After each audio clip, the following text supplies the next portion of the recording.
Welcome to our quick guide on linking Google AdSense to your YouTube channel. Ready to monetize? Let's dive in.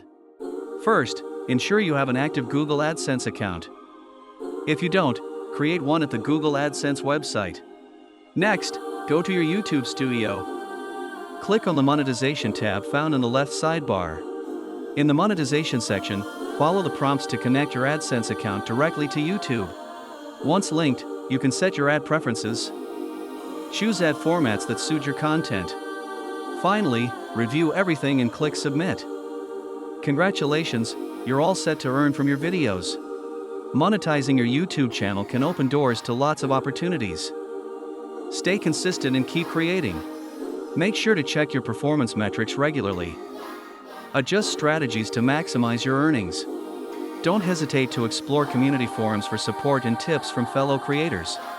Remember, every journey begins with a single step. Your content can make a difference. Thank you for watching. Like, subscribe, and hit the bell icon for more tips. See you in the next video. Happy monetizing!